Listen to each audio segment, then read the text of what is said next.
Dragon Ball Daima kicks off with a wild mix of familiar faces, strange new lore, and just enough chaos to keep you curious. The first 5 episodes lean hard into classic Dragon Ball energy. Goofy magic, sketchy villains, absurd creatures, and fast fists, all wrapped in slick animation and a fresh tone.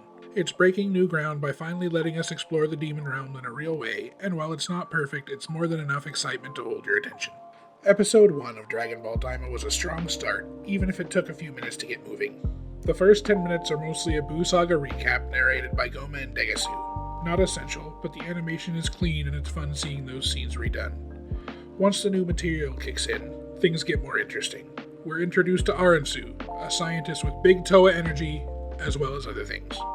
And Glorio, quietly observing in the background. Then Neva shows up, traveling with Goma and Degasu to Earth via a giant flying goldfish, which sounds ridiculous but totally works in Dragon Ball. Neva doesn't waste time, summoning and reactivating the Dragon Balls like it's nothing, showing off some serious magical strength. Goma feels like a more dangerous Pilaf, theatrical, impulsive, and vertically challenged. Goku and Vegeta get in a quick spar while the others relax, and then Goma makes his move. He wishes on the Dragon Balls and turns the Z-Fighters into kids. It's a setup-heavy episode, but the tone is fresh, the characters are promising, and the vibe leans more into classic Dragon Ball than anything Super has done in years. I rate this episode 7 out of 10. For a first episode, it was pretty solid, and I appreciate that they extended the runtime to accommodate the beautifully reanimated clip show at the beginning. Episode 2 is enjoyable, even if it's light on action. Goma stays just loud enough to stay interesting, and Neva's refusal to activate the Dragon Balls adds a useful limit to his power. The new voice cast for the younger versions was surprising. I expected the originals doing kid voices, but the replacements mostly worked, especially Stephanie Nadolny returning as Goku. Baby Buu's adorable but brief appearance was a tease, and it's disappointing he didn't get more screen time given his importance in the plot. The Power Pole side quest hits that classic Dragon Ball mix of silly and charming, backed by stunning animation. Glorio's arrival at the end sets up the next phase well. It's not a standout episode, but it keeps things moving. Another 7 out of 10. Episode 3 continues building momentum. The plot still isn't racing forward, but the tone is locked in. Glorio, Shin, and Goku travel to the third demon world using Sir Warp, a clearly not goldfish creature who insists that he definitely is not a goldfish.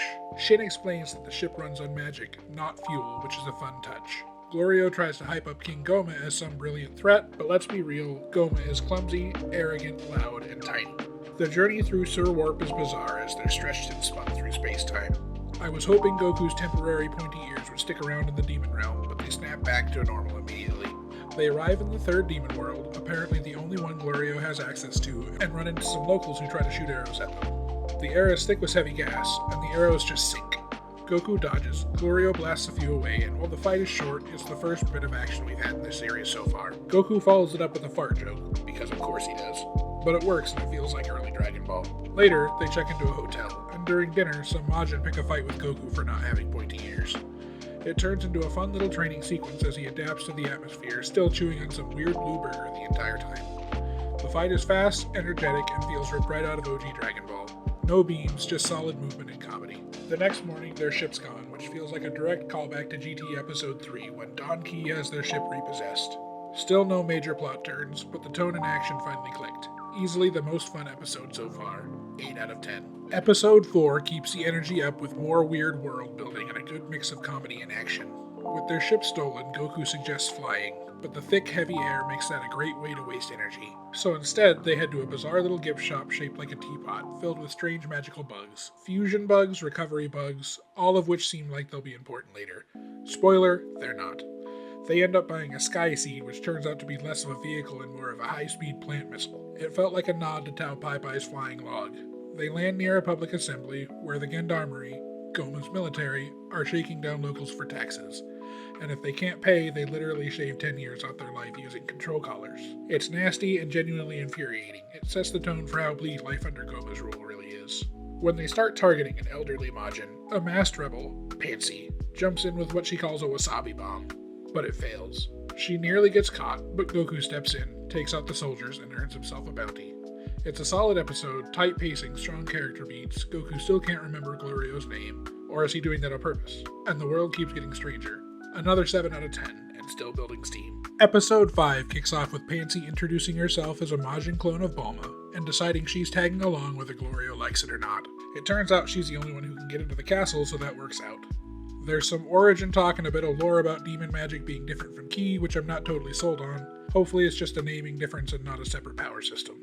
Pansy mocks Goku for having 2 names, which is rich coming from somebody literally named after underwear.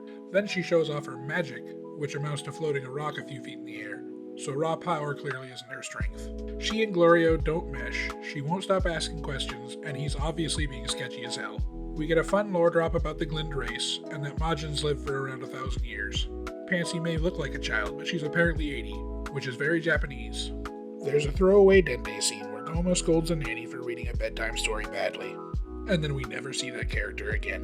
The group makes it to Kadon Castle, where Kadon is playing a game of demon golf, which looks marginally better than regular golf.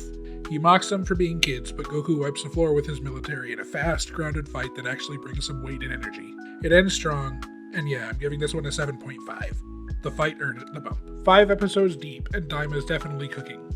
No jaw-dropping moments yet, but the characters are clicking, the world building's solid, and the pacing keeps you hooked. I'm genuinely excited to see where it goes from here. So far, it's delivering enough to keep me fully invested. Join me in the next episode of my Dragon Ball Daima review. Don't forget to like and subscribe.